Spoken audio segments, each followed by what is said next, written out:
We're up to wanting two actors.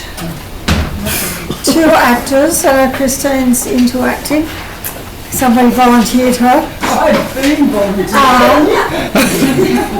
Is there anybody else who wants to be in this play? There's more opportunities coming. You know, if you're not in this one, then there'll be another chance. You too could be an actor today. I didn't get your name. I just listened to you. Halia. Huh? Halia? Regina, I guess.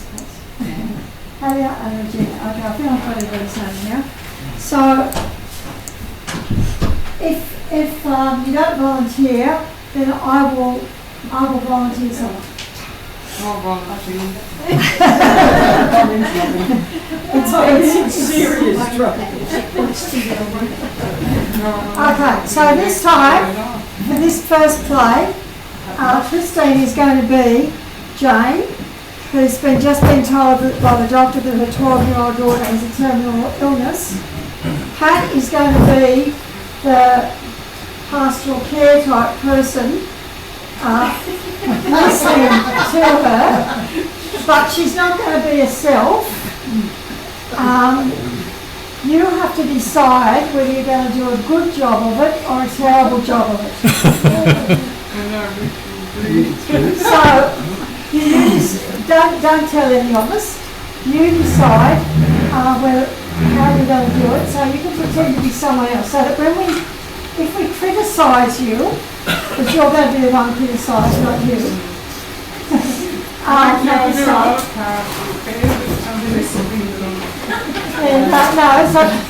don't just be your normal self. Okay? You have to, because then it's a little bit too hard to get criticised if this is exactly what you would do. Just try and imagine someone and think what sort of line you're going to take. How are you going to be? And I've got to pretend to be someone else, not me. So when we talk to her and we criticise her, we're not criticising Pat as Pat. I'd rather you did do that. What's that? I'd rather you did do that. No, Be honest and, you know. No, we want you to act, not be They're yourself. not be yourself. Because you want They're adventurous. Yeah, and You have to decide whether to be a good one or a bad one. yeah, you decide whether you're going to be good or bad, Or you can be in or a bit of between. both. So now, can everybody hear if they stay there, or is it better if they go over there somewhere? Oh, I think we should be over here. Is that all right? Okay, what about you, Peter? You're around the corner. Hello. Can we see me? You speak up to the kids. Maybe if they stood where you are, we'd all like to see them. Do you want to be on the couch? On the couch. Okay, both of you on the couch, and then We'll help you. You're someone else. Just so bring you your should chair, be Pat. superior. You're Just bring your chair. You're only 30, you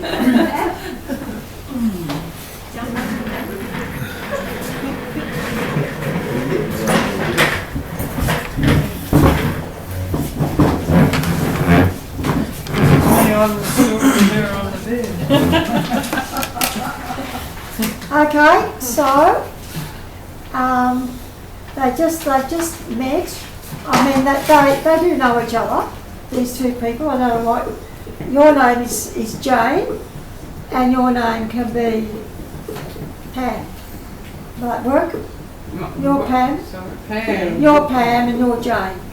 Okay, so this is after church time, and they've just got their coffee. They've just had their coffee, and Sarah, what's your name, Jane, is just sitting there, just sitting there. Of course, I mean, she doesn't know what to do, and then she starts talking to Pam.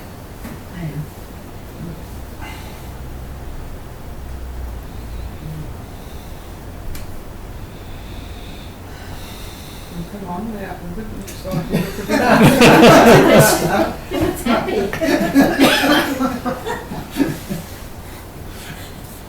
I've just had the phone call from the hospital. They want my daughter to be there as an inpatient for the next 3 weeks while they run tests. And What tests? they think she's got leukemia. Oh. Well, that's awful. Yeah. So we've been told we've got a fighting chance, that she's healthy. Can you speak up? I'm a bit deaf, I can't hear.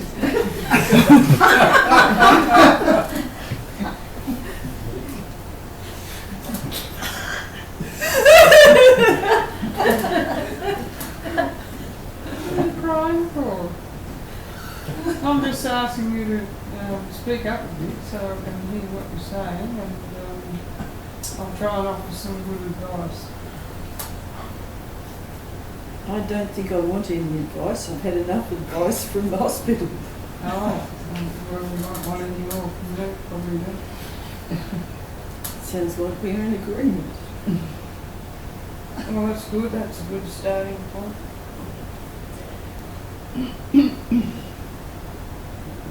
So your daughter is, I think she's got leukemia, and so what's next move? She'll be in hospital for a fortnight.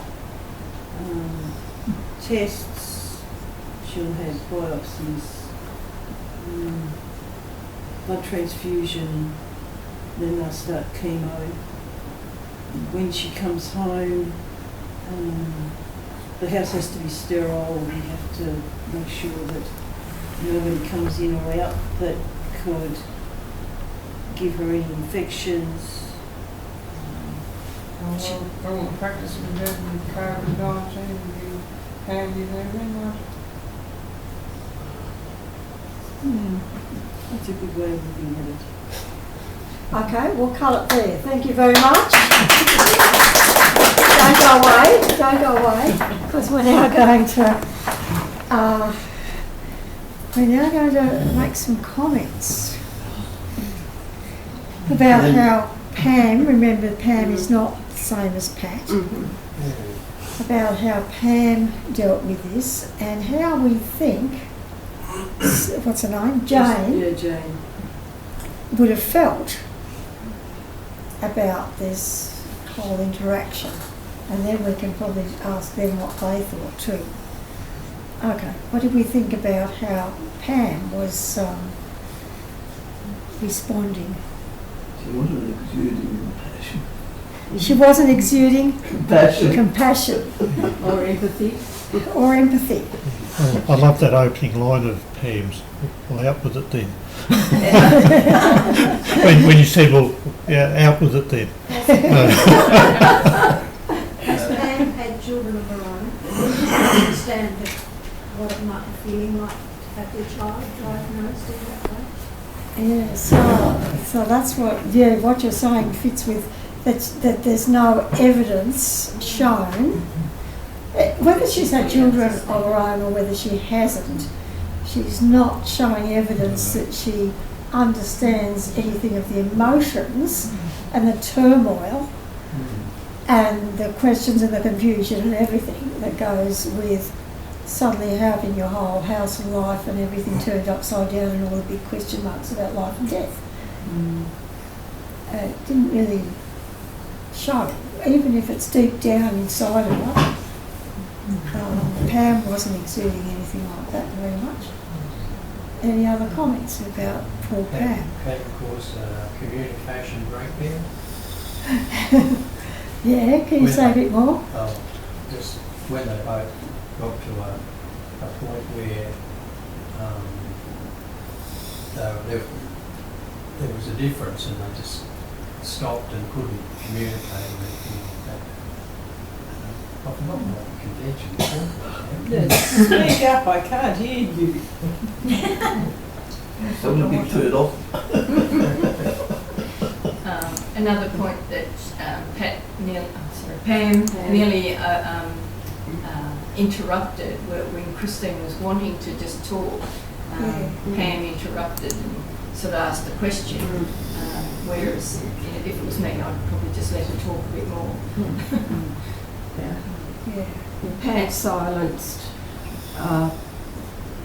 Jane. Didn't encourage her to share how she was feeling about it all. Yeah, it was much more of, well, what do you do? But nothing about what do you feel, or no acknowledgement of, all that stuff. And then there was that interesting discussion about advice. Yes.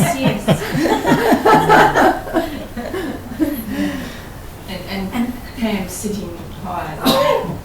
Yeah, that's intimidation. I noticed that too. Big intimidation. How do you think? Okay, let me look just to find out what your name is. Jane. How do you imagine Jane might have felt in all of this interaction? I wish I hadn't started talking to this woman. Yeah, not understood, not really listening to what I'm trying to say. Now I want to ask Christine, because you were mentally thinking in the framework of Jane, how did you feel? How did you think that Jane felt? I'd have left quite early on in the conversation, and I probably wouldn't have come back. I could see you on the edge of that, and I wondered whether you would leave. So you stayed there, so you got more patience than tolerance than some people would have. But I have to confess I was triggered by this scenario, because I work in the primary school here, and the girl was 8. Oh no. And she's now 10, and she's on the other side of it. But her mother was just so angry at the world. So as soon as she said, "We are at church," I'm going, okay, we're in trouble here. So that brought another dimension to your portrayal. And it's the anger, that layer of you've gotten, all these practical things that you're going to have to do, and underneath that you've got other kids, you've had a life of your own, and the grief of losing that is terrible. Yes. And it comes out in your face as anger. Yes.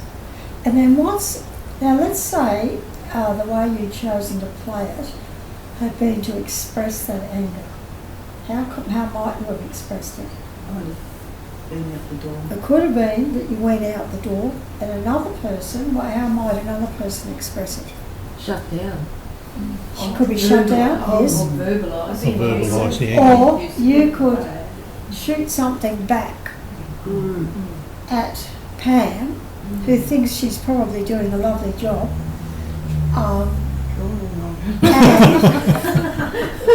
But I mean, if you had simply shut down and not said anything, that might not have been as bad a response in terms of church people, nice church people after the service, That mightn't have got you into too much trouble. But if you had made out for the door, what would people have done and said?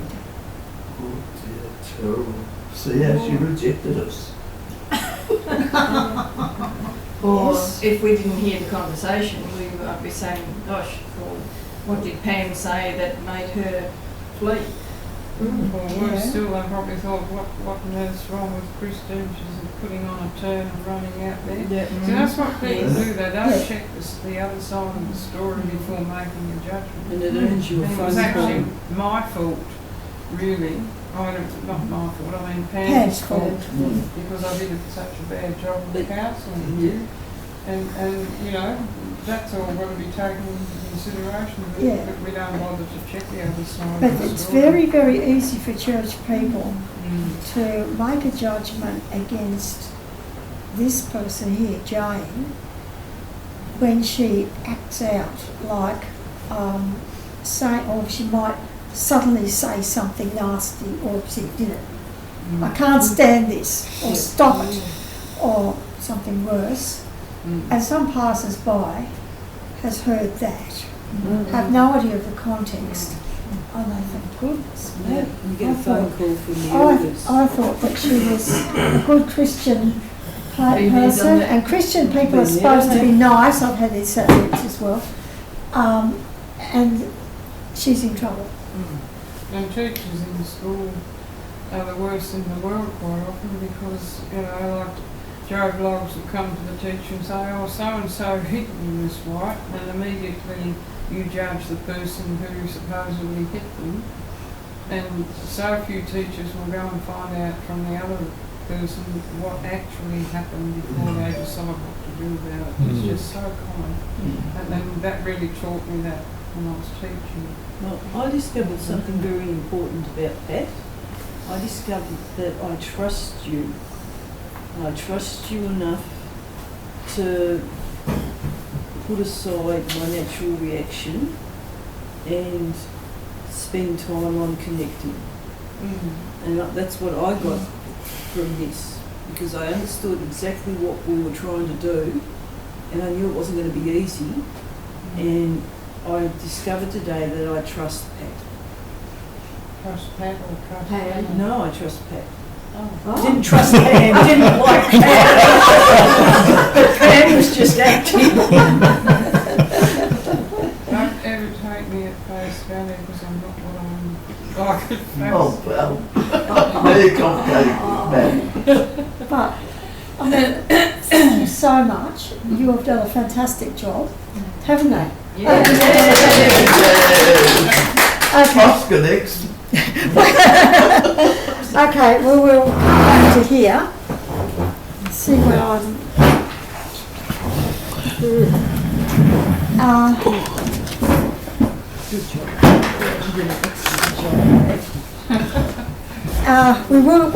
We've got three of those. So I want to actually just coming back to Job for a minute.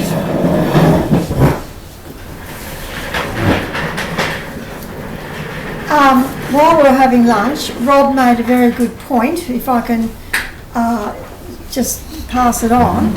What he was saying was about we don't always tolerate mystery in God. You see, it's impossible for any of us as humans to know everything about God, about the way he thinks, the way he acts, the reasons for doing stuff. And we jump to our own conclusions because we want to be in control. And that's what Job's friends were doing. Instead of respecting the fact that they might not know, because in God there is mystery. There's a lot of stuff that we do not understand about what is happening in our lives, let alone anybody else's lives. Yeah, that's true. So our starting place has got to be a humility before God, which of course Job's friends didn't have. Pam wasn't, I don't know the way, Pam, she was just not. And I think Rob also mentioned somebody that he knew that, it was a bit of a stumbling block, this bit of book of Job, because God didn't seem to act like he thought God should act. Well, guess what? God is allowed to act like we think, like we don't. He's allowed to jump out of the boxes we put him in. Amen. And if we don't get that right at the beginning, then we can get really, really messed up. And when people read the book of Job, they often think it's a book about God and about God explaining the origins of suffering. No, all it tells you is that it's mysterious in some, up there in the heavenlies, between God and Satan having conversations and all that.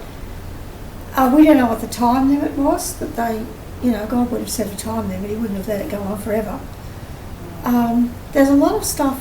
All it tells us is that God did not give Job the answer. He didn't give anybody, he didn't give the friends the answer either. He gave no one the answer. But what did they do when they didn't know what was going on? That's the test. The test is not when we know what the end is going to be. That's easy. The test is to hold on to God in the middle when we don't know what the outcome is going to be. That's the whole bottom line, really, the whole book. Yes, and I'm just thinking in the situation we just had portrayed, where Jane doesn't yet know whether her child is going to live and what's going to happen, and like she doesn't really know hardly anything, except that there's hospital involved and tests. Pam's job would have been to stand with her and walk with her in the unknowing, when you don't know. We sometimes think we can only help people when we have the answer. And that's why when people have actually lost a loved one through death, a lot of people don't go and talk to them because they don't know what to say. So they think, if I don't know what to say, I haven't got anything to say, so I won't go near them. So that's the way they deal with it. And that doesn't help. And other people think they know exactly what to say, and they come and then they tell them, oh, you'll be right, you know, God loves you, God, that person's taken to heaven, and then they'll give you all the Bible verses, and you'll be right, fine. And then if they see you down the street next week, you know, after the funeral's been over and everything, and you're upset, well, haven't you moved on? You know, isn't he in heaven? I mean, where's your faith? Too cut and dried. There is a walking through any of these emotional distresses and disturbances that is not just jumping from A to Z. It's going through the whole alphabet. And in the middle of the alphabet, you don't know when you're going to get to Z and where it's going to take you. But you do know the one that goes with you. And our job as fellow sheep is to be one of the people who stands with. Even if we don't know anything, except we know God and we know this person and we have no idea what's going on. We don't have to. It may not be our place to know. And it may not be our authority to say, even if we do know. That makes sense? Yes. Now, sometimes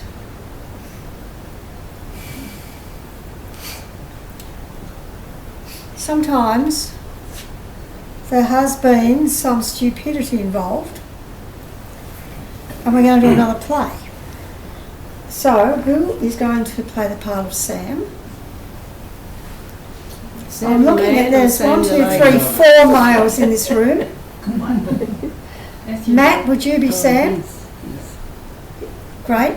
Now, who's going to be the friend? Let's have a male who will be talking to Sam. And Sam is in a church family, and he's not actually at church at the moment because he's just lost his licence. That means he can't drive, and it means he can't get to work, and he can't get to church, and he's not even sure that he wants to get to church because he knows what everybody's going to say. But you happen to run into him down the street or somewhere. So which of the other 3 guys is going to be? Jim. You can be Jim. Okay, so Rob is going to be Jim. So where are you going to be? A bleeding nose, okay. Oh, he's stressed, isn't he?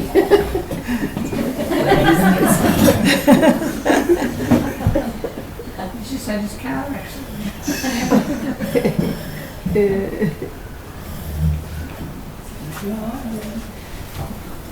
Okay, so we've got Jim here sitting on the chair. Jim, you happen to spot Rob, what's his name? Sam. you happen to spot Sam, so you go over to him and you sit down and you start talking to him. He doesn't start it, you start talking to him. Good, mate. Yeah. And you decide if you're going to do a good job or a bad job. Okay. So what's that? Looks like you had a bit of a accident or something, have you? Apparently, a bit of nosebleed. Yeah. So everything going okay? When you say, did you say it's actually a car accident? Lost your No. license. Well, you might have had a car accident as well, that might have caused it. But it was for drink driving. Yeah, so probably you have had an Oh, accident. it was for drink driving? Yeah, drink driving. Yeah, but you don't know that yet. No. He's going to decide what he tells you. Yeah, no, I lost my driver's license. Up front. I went through the window. Nice. Yeah. So how are you feeling now? Not too bad, other than nosebleed. Yeah. Oh, well, at least you came out of it physically. Not too bad. Going through the windscreen isn't too bad. Did you do that? Or just hit the windscreen? Oh, just So, got it all sorted out, like the police came and... yeah, the police rocked up and that's my license for 6 months. So good. So, Yeah, so it's going to be hard getting away from that. yeah.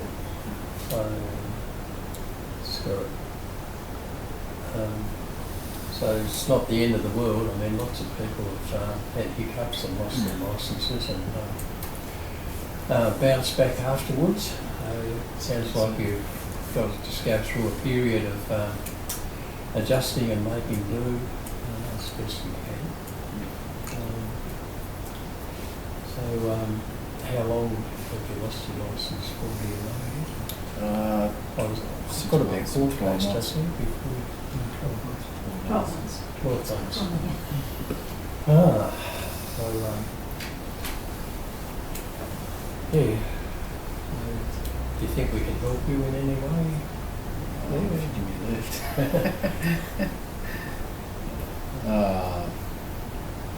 So, Not really much I can do, just let them wait it out. no, if you've got some regular thing that you go to and like work and you know other people that are sort of working with you or living nearby, we might be able to tee up someone to do those regular trips in some way. How are you feeling emotionally? You've got a bit shaken up. A little bit shaken up. Or handling it okay? A little bit shaken up, just happy to be alive and not that major way. Sorry? Have you learned your lesson? But she has to ask. Jim hasn't asked that question. Have this learned your lesson? Yeah. So what do you think your response is to this event? It's had an impact on you, obviously, and you given you any ideas of changing your patterns and habits and things like that it doesn't occur again? Probably stop drinking, just give it up cold turkey and Good start. more responsible and start taking action. Responsibility for my actions. Probably minimize the temptations. Yeah, it's not easy always to walk that way, but as you practice it and do things less and less, or do you need help on that drinking aspect, do you think, to knock the habit on the head, or is it just an occasional drink you're having? just an occasional drink will just seem to be one place one time, I guess. Yeah. Okay, I think we'll leave it there. Thank you very much. Trying to do a good job. Now, this is Jim here. So what do we have to say to Jim? Jim did a great job. Offering lots of, support Well, you need to be able to hear what they're saying. Yeah, So, I was from your place. and you need to have the opportunity to answer them as well if they want to ask you something. Very hard to face everyone when you're all in a circle. Yeah, it is actually. That's why. Facing the children. Okay. So, who was it that said that they thought he did a good job? I thought Rob was very supportive and asked questions that weren't threatening, that it didn't really sort of challenge Matthew too much, but he was still able to answer, and I think that was good. Yeah, we're going to give him a chance to answer in a minute, but not yet. Yeah, okay. I thought Sam said you could give me a lift, and that question just went completely over the top of Jim, and Jim said, oh, there might be someone that lives near you. In fact, I didn't hear that because your voice was a bit soft. So, okay, that's an interesting point.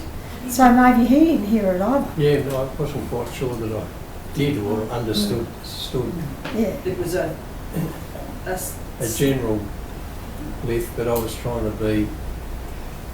to get it into perspective so it could be useful and continuous. Yeah, okay.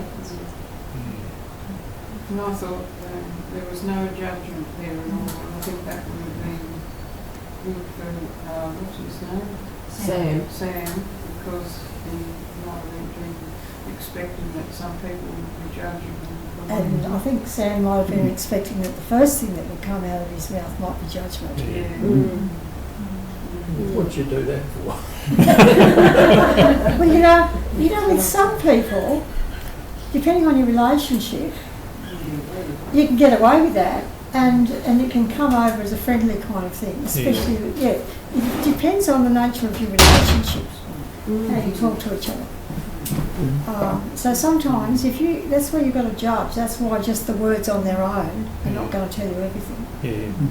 But if you can say it with a twinkle in your eye and a really friendly way, then he might have been able to take that. But if you're not so sure, then you don't.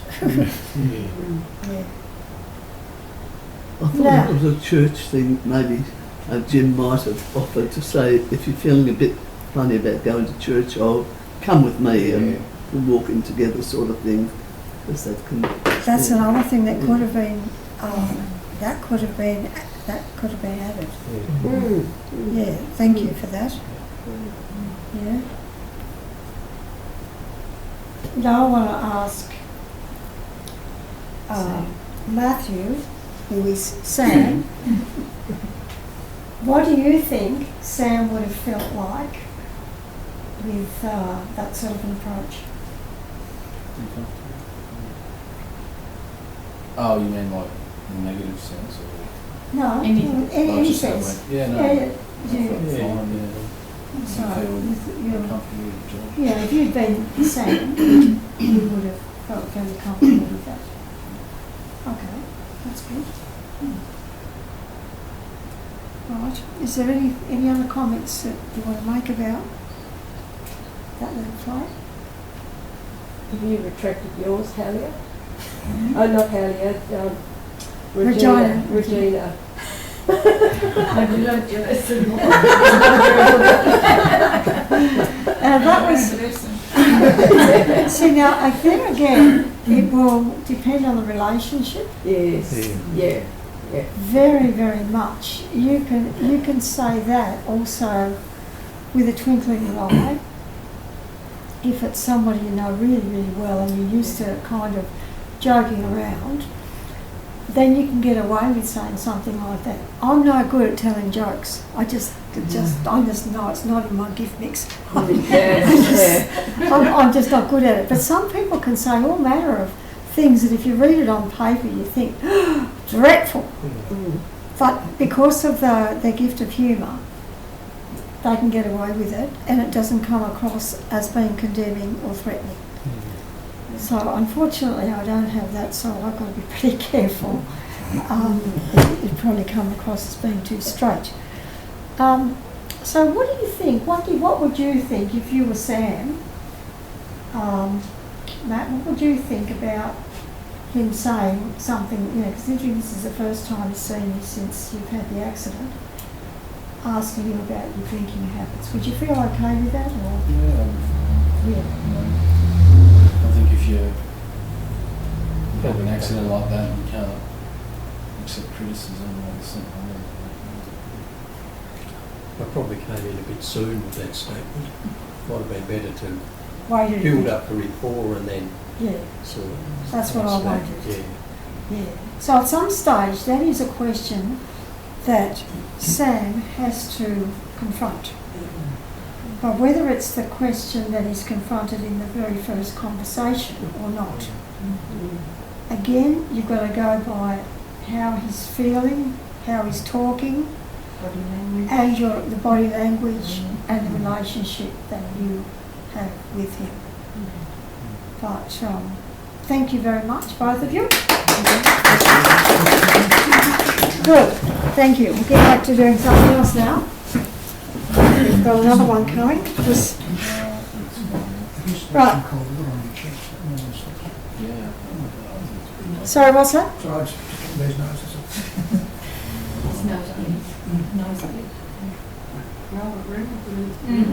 It wasn't an act. It was a genuine thing.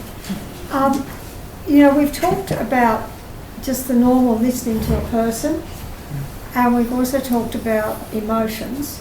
But of course there's the spiritual, there's the God stuff, and there's the Bible. Now there's, when do we think it might be appropriate to use Bible verses, and when do we not think it's appropriate to use Bible verses? So, Led by the Holy Spirit. Yes. So being led by the Holy Spirit, and okay, so that's if you're a person who is used to got a good experience of knowing what it's like to be led by the Holy Spirit, we can just confidently say that, although we can still make mistakes. But to say that to people who are young Christians, that's just not clear enough. So what other guidelines? That's of course correct, but how else can we say it? What other guidelines would we use? Whether the person's Christian or able to understand those scriptures. Yes, that would be one criterion. Ask their permission, ask would they like to hear or Something from the Bible. something from the Bible.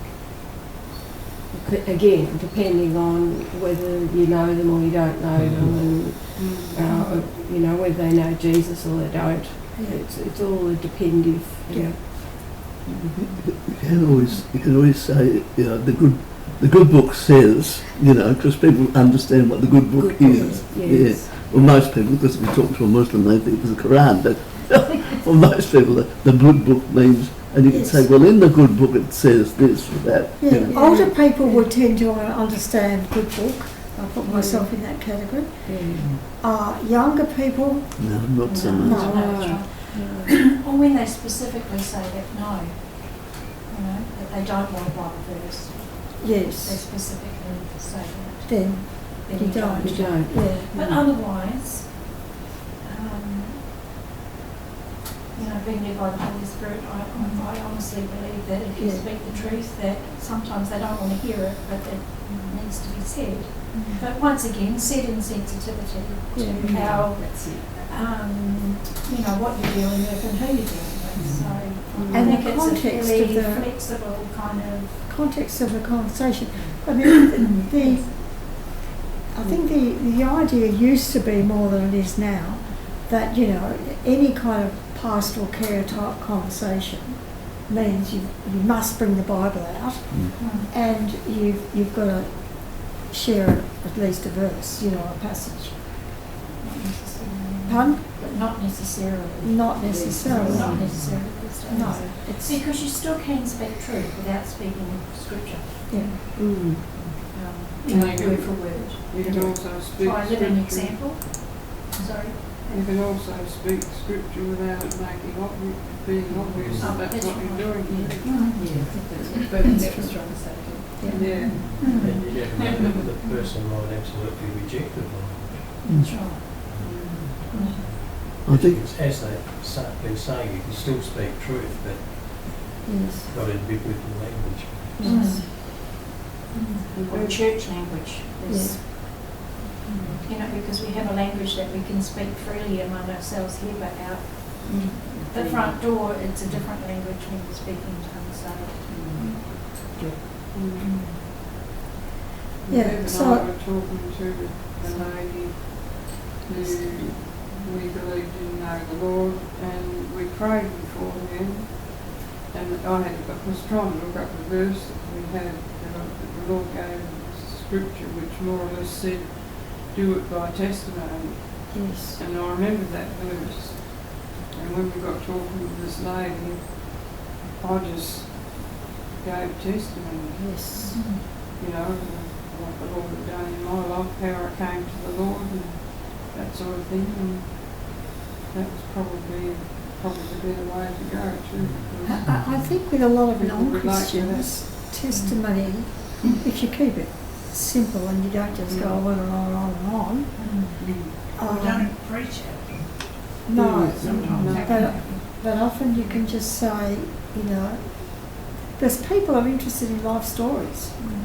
I mean, and therefore testimony is part of my life story. That's a legitimate thing to share.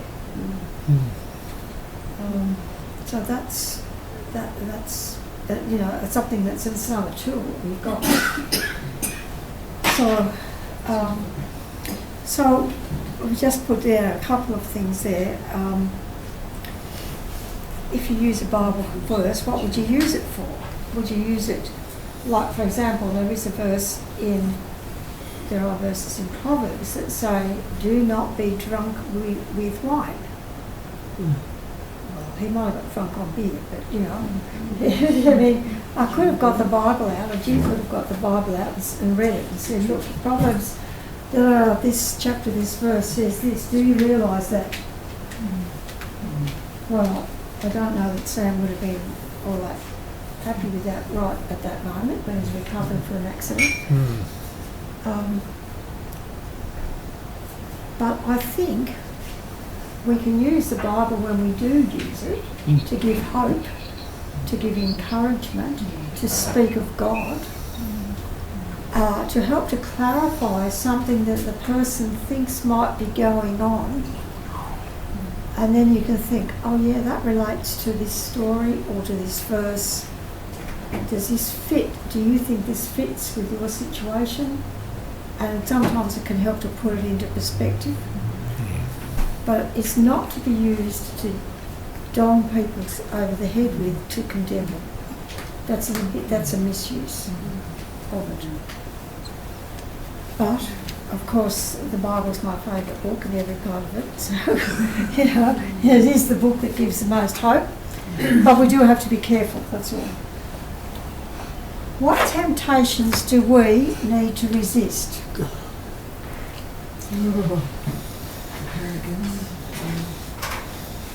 And I could have found a list of Bible verses that go with every one of these.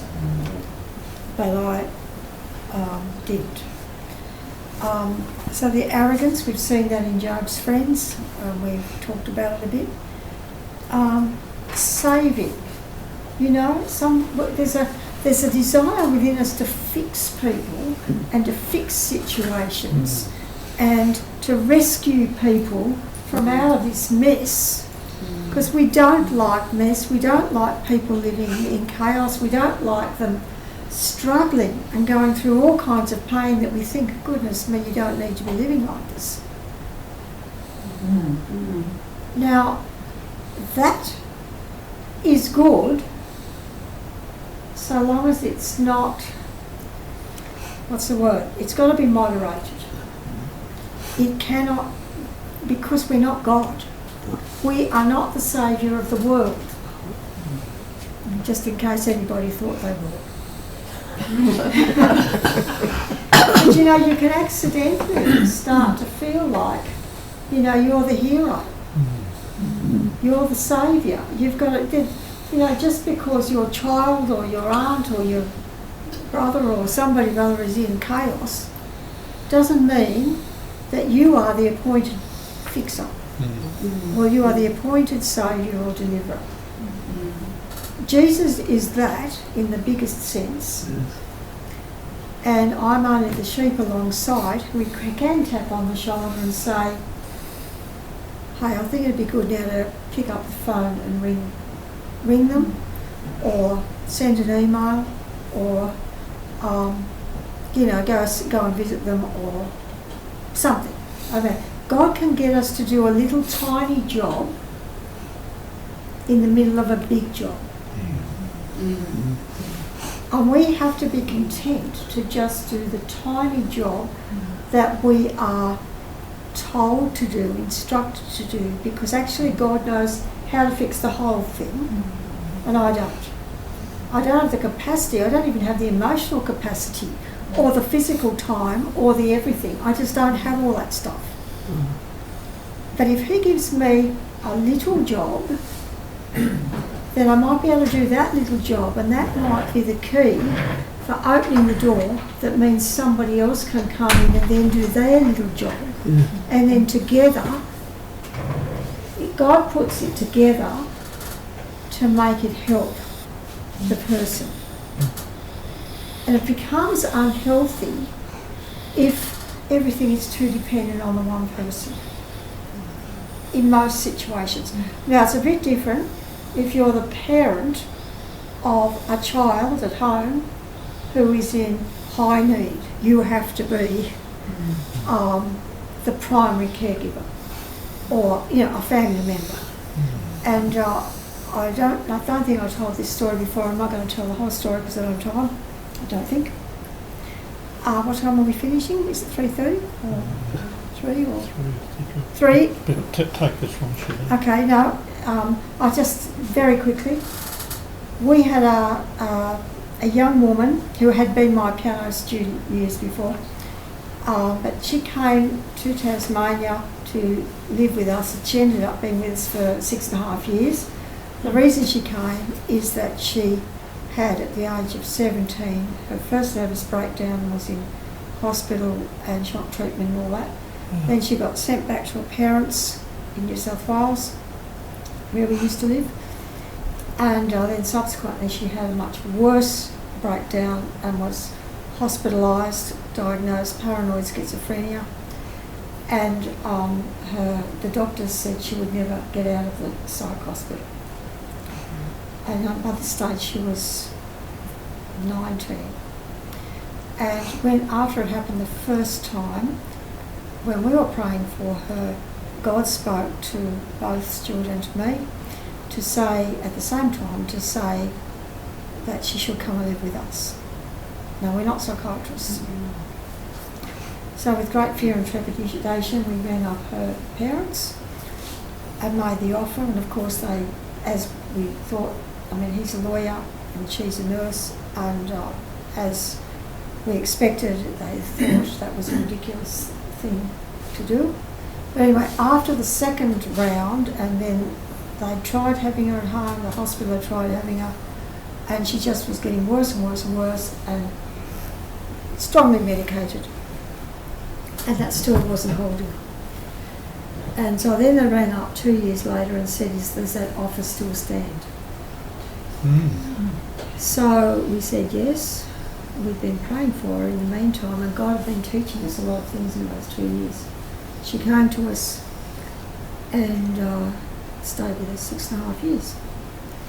And till we felt, and her parents felt and she felt that she was ready to go back to New South Wales.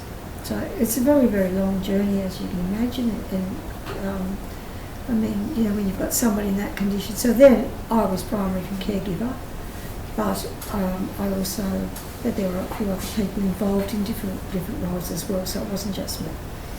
But I still had to carry the everyday responsibility, which somebody had to, in that situation. Somebody had to watch her medications, to take charge of it, make the changes, all of that sort of stuff.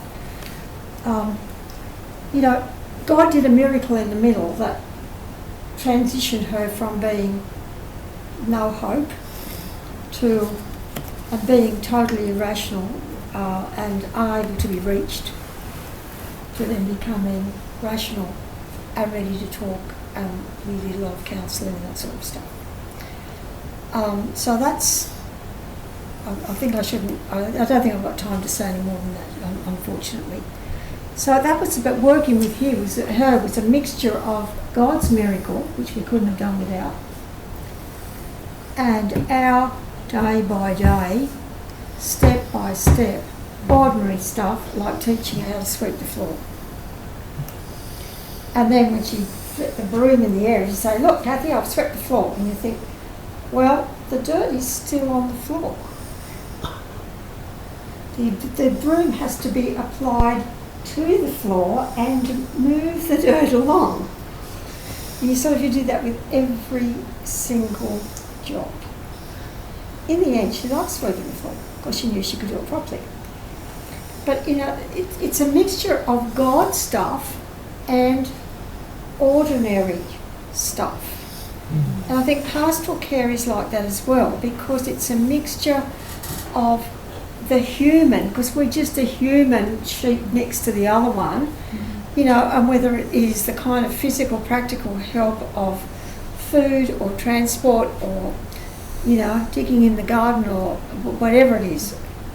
And the God stuff, Holy Spirit, Bible, miracles even, which that one was, and it was an outright miracle, which the psychiatrist acknowledged. Wow. Yeah.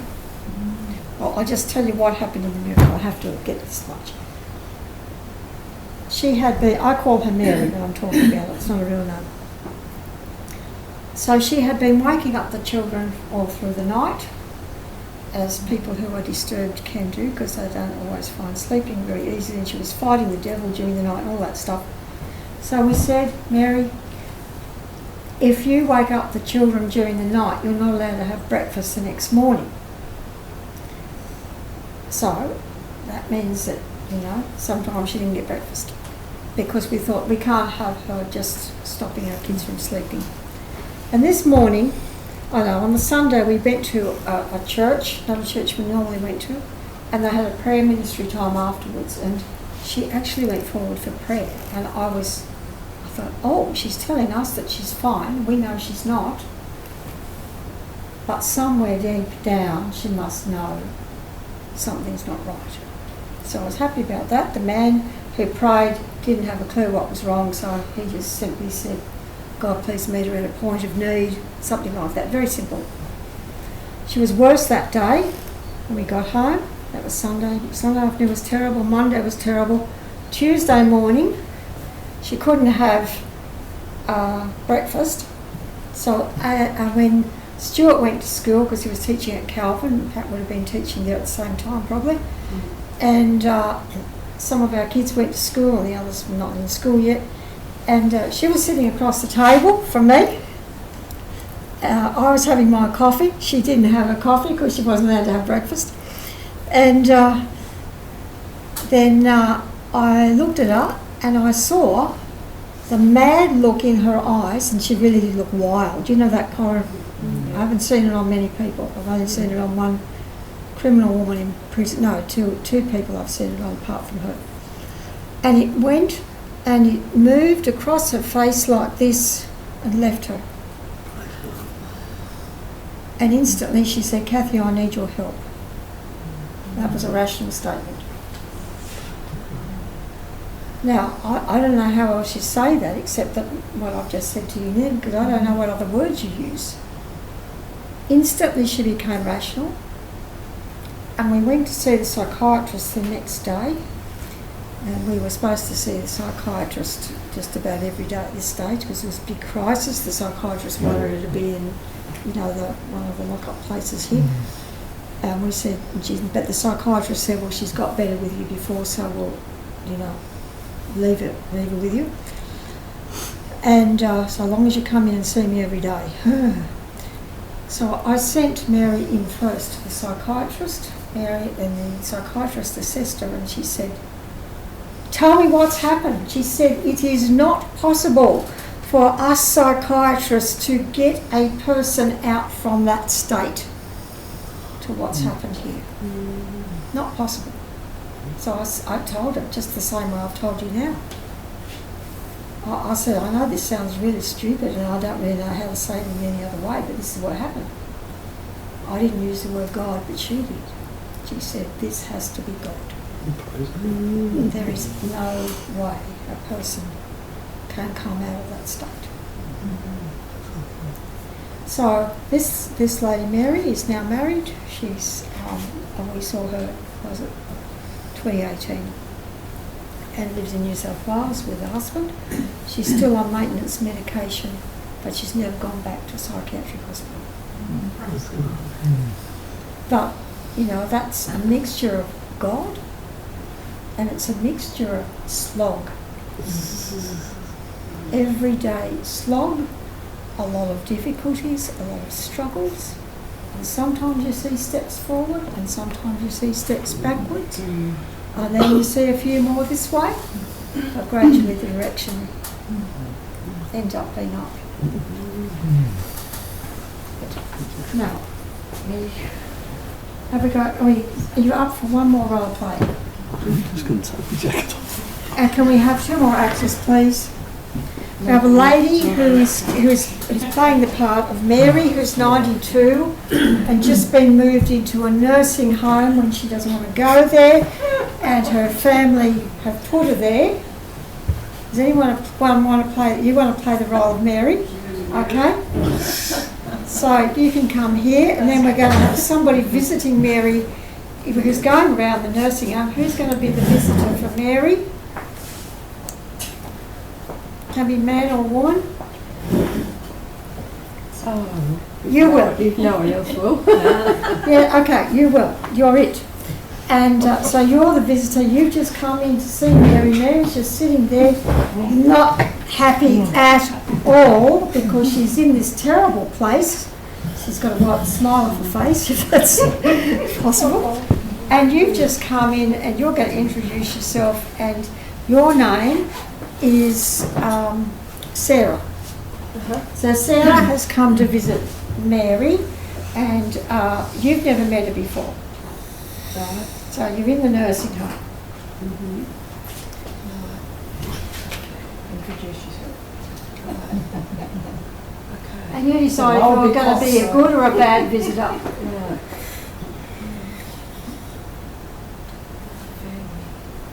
So am I supposed to be just someone outside or a family person?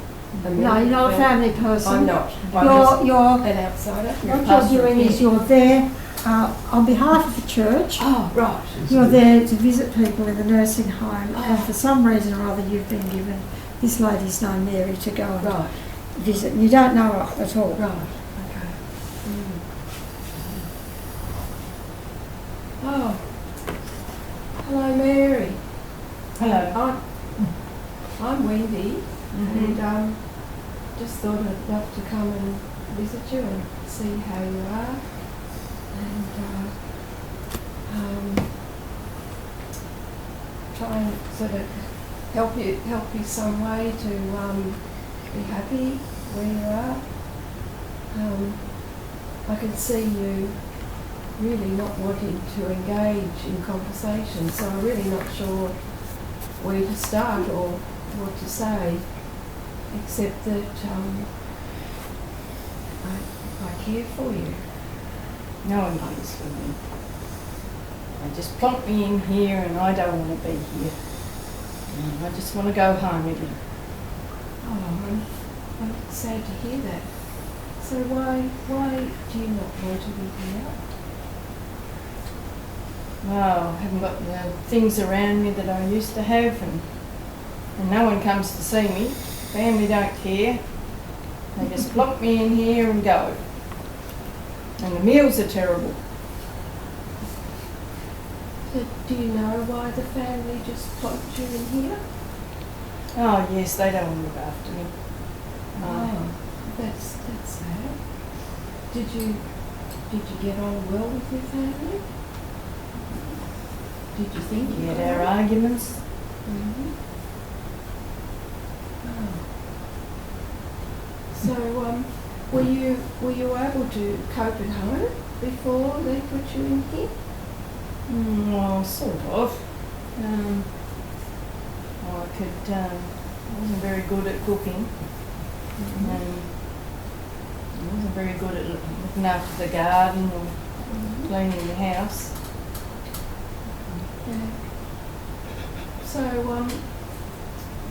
what are you missing most about being here now? I guess I can't even walk out the door. Why's No. that? Why's that? Oh, they keep it locked. Really? Yeah. Do you find that hard to be put aside like that? I'll say, absolutely. Are you used to being out and about, are you, normally? I didn't go out a great deal, but at least I could go out when I wanted to. And I've got no one to take me out now. Oh dear. So you've really lost the freedom that you had. Oh, absolutely. So is that I what feel you- like I'm locked in here. I can't go anywhere. It's like being in jail. Oh dear. Oh, that must be a bit hard. Yeah, I've never experienced that. I don't know that I'd like to, but so losing your freedom, is that hard for you, is it? Yes, absolutely. Yeah, that's a real battle. So what would you most like to have back, even though you're here? Oh, in probably this just place? going out for a coffee. Okay. So are you able to get up and move around yourself without any help? Yes, I can do that. Don't even need a walker yet. Oh, well, that's encouraging because I'm not allowed to lift walkers into cars. But I tell you what, though, Mary, if you'd like to, I'd really love to come and pick you up sometime and take you out, and we'll go and have coffee somewhere. Oh, that'd be Would really you like good. that? Yeah, I'd love that. So, do you have any particular schedule that you controlled by in here? I don't know. I don't think so. Yeah. So, Might have to ask the nurses. I don't know. okay. So But that'd be nice. Perhaps we could ask the nurses then if I'd be allowed to take you out for coffee somewhere. Right, yes, Maybe please. tomorrow if you'd like it. Oh yes, that'd be good. The Yeah. weatherman said Yeah. the weather's going to I be don't nice. do anything in here, so might as well get out and. All right. Thank you. So, Yeah. so where would you like to go? Do you have I like the favourite coffee at Velvet.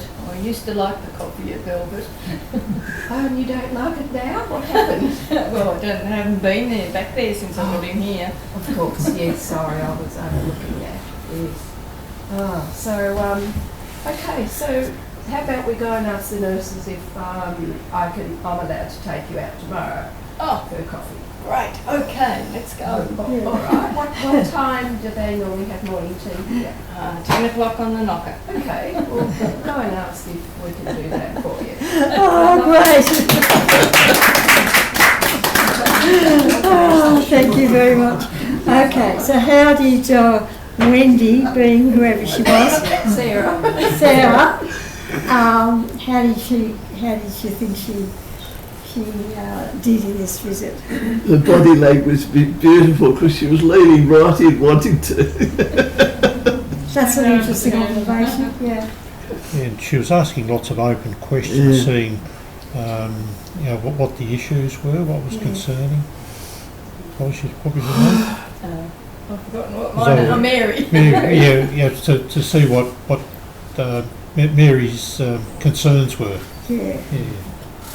And she came up with something that Mary would like to do, Yeah. and went through with it. Went through with actually making an offer to. Yeah. Yeah. And you can't always do that, but in some, in this, I think, yeah, that's great. That was great. Any other comments?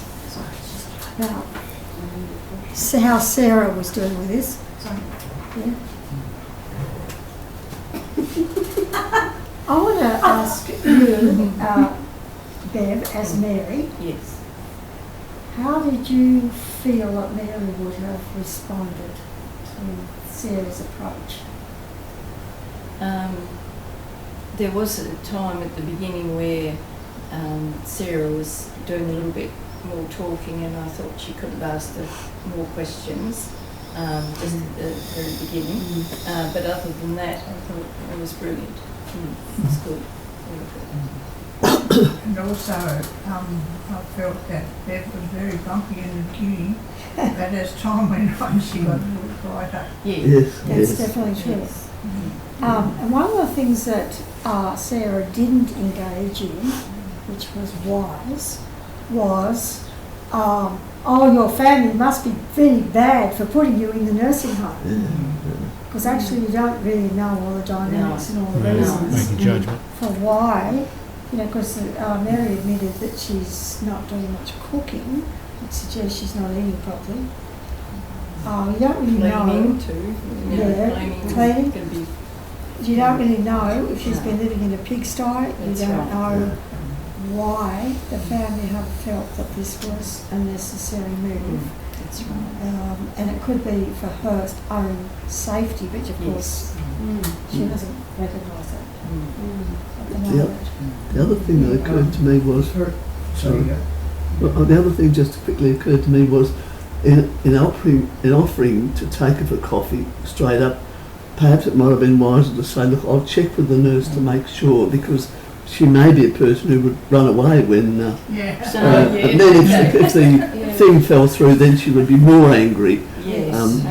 So, yeah. The family may not be keen on her being taken out, and they need to check it was okay with the family. Well, when my mother was in a nursing home, she died 2019, and I was we went up to Sydney and we were looking after her. And I have a sister, but my sister was basically off the mental planet.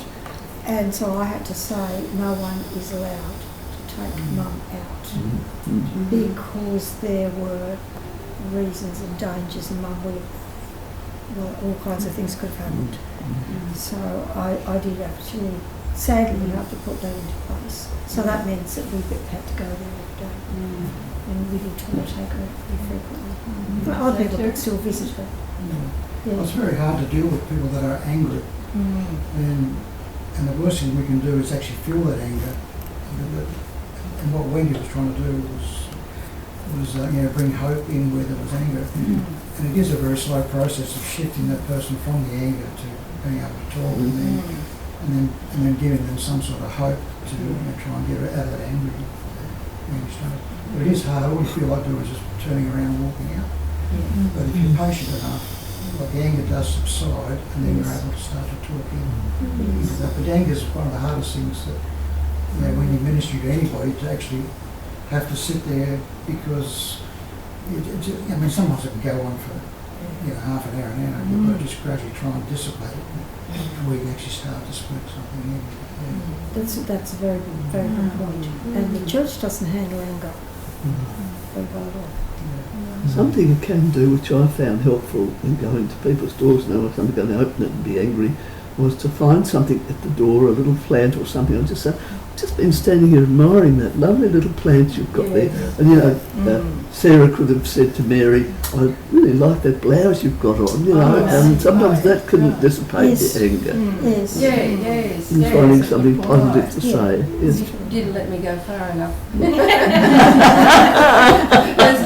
I like to encourage and exhort people, and say something genuine. That was good. That was good. About, how their hair looks beautiful, or the colour of their clothes, or their lovely new blouse, or, a plant. There was nothing, there was nothing about what you did. And I cut you off said you're caring. That's okay. It's hard when you're doing a role play. Yeah, that's right. You know just where to start. Exactly. But asking the families right too, and then you've got to also ask the nursing sister first as well. Then it's their responsibility saying, look, I need to check with the family. Anyway. Well, in the next... Very, very good. Thank you very much. We're just going to go down quickly to my... You did good, girl. I'm going to go down to deal with one more thing very briefly in the next 6 minutes. And, by the way, I've got a handout about grief, the journey through grief. And just some of the steps and stages. There's lots of books written about grief, but this is just one among hundreds, and it's just simple and short, so that can be distributed to everybody. But I just want to very briefly touch on forgiveness, because I think this is a very misunderstood concept in the church. And Jesus obviously said, you know, how many times you forgive? 70 times 7. That is, you've got to keep on going. But who do you forgive? Or yourself sometimes. Well, maybe that, he didn't mention that, but yes, sometimes you have to do that. Those who sin against you. What was that? Those who sin against you. Oh, sorry. Those who sin against you. Those who sin against us? Yes. When? Well, we sin against them. And yes. Oh, yeah. Because you know that one of the Gospels, it doesn't mention any condition, but the other Gospel does, and I didn't put the verses on here, and if I'd had a bit more time yesterday, I should have completed this, but I didn't, sorry. But in one of them it says, if he repents. The other one doesn't say that condition. So, I mean, that handout now, just put that away, you can have a look at that at home. But the if he repents, you know, sometimes we get the idea that we just have to bear the whole of the guilt, the sin, the offence, the pain, the hurt and everything. I just need to do that by myself. And sometimes it can feel a bit overwhelming, and then any good Christian, lovely church person will come along when you're feeling upset about how somebody's just punched you in the gut, physically or emotionally, and they'll say, oh, there's a root of bitterness there, you haven't forgiven the person. Have you ever heard that? Yes. Yep. And so therefore it ends up being your fault. And what if this person has been literally or metaphorically punching you again and again and again and again, which could be domestic violence at home, it could have been your parent, it could be some other relative, it could be your boss at work, it could be someone at church, and they're doing it and they're still doing it, and you've been forgiving and forgiving and forgiving as far as you possibly can, and then they just go and do it again. And right now you're not feeling that you want them to be judged and cast into hell or anything like that. You're plain feeling hurt. Because we do hurt. We hurt physically. If somebody strikes me, I feel hurt, and it takes a little bit of time for that hurt to heal. If somebody hurts me emotionally, it also takes a bit of time to heal, even if I'm choosing to forgive. So one of the things is, I think this is a big issue in churches, is the very quick judgment that as soon as you express hurt from another person, you should have forgiven. It's your fault. You should just deal with it. You should have dealt with that. But you know, hurt and grief take a process. Just like we grieve when someone dies, when we are injured, it takes time to process, even when we are facing God and wanting to forgive and wanting to do it right. And I just want to give you one story, and that is Joseph. We're not going to read it because you know it. Some people are a bit hard on Joseph, and they say, well, why did he, when he met the brothers at the end, why did he seem to play tricks on them? Why was he testing them? Why was he trying to check whether their attitudes were the same as when they had sold him into slavery? And really, they'd nearly killed him. Now he already spent 13 years in prison. 13. How would you spend? How would you feel spending 13 years in prison, falsely accused of stuff that you hadn't done? How would you feel if you'd been betrayed by your family and thrown into a pit and left for dead? And so he's got compounded griefs here. And if you didn't feel anything, you wouldn't be human. When Joseph saw the brothers again, I think he genuinely was very glad to see them. But he also needed to know if he could trust them. Because forgiveness and trust are not the same thing. And so he needed to know whether they changed their attitudes towards him and towards his younger brother Benjamin, who was a test case because he was from the same mother. So that's why he did it. And you know, when he recognised that the brothers were there, he cried and cried and cried and cried and cried, volumes loudly, so that everybody in the palace grounds and everywhere around could hear it. He's been bottling up all of this grief for 13 years. And he does the testing and he discovers that the brothers are now ready to they're taking a different path. They're not on the same track as they were all those years ago. So that's when he realises that he can reveal who he is and he can trust them. They're still a bit scared as to whether they can trust him because he's got power now. And is he going to betray them? Is he going to put them into... Is he going to do back to them what they did to him? That's their fear. But Joseph's steady. You see, all through that time, he has been looking to God. But all through that time, I would say he has cried countless tears. And it comes out loud when this all comes to a head. And we see another scene, as we did with Job, of reconciliation. And we see that Joseph's forgiveness is not cheap. And the reconciliation is not cheap for the brothers either. So in the process, what they all each need to do is done. And Joseph is true to his word that he remains their protector for the rest of his life and their stay there while he's alive in Egypt. I love that story.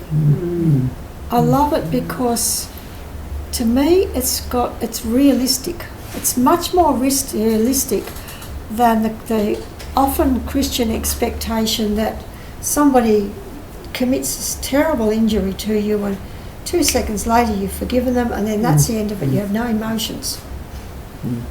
Joseph went through this long journey. You go through the journey, you go through the pain, looking to God. You don't know how it's going to turn out in the end. And in the end, as with the Job story and a lot of our other situations that we know about, in the end, you see that God brings the reconciliation and the closure that's needed. Now, if he'd been going through those 13 years in bitterness, I don't think the story would have ended like that. It would have been horrific. But he still had the pain. So people confuse lack of forgiveness with still having pain. No, they are different things.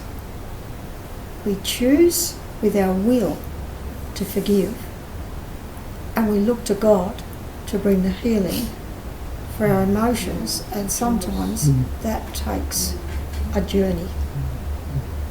And I think that's about as far as we have time for today. I hope you've enjoyed bits as Yes, well as indeed. learning bits Indeed. or refreshing bits or whatever. And I'm just, I think you're a delightful group of people. Really, I do.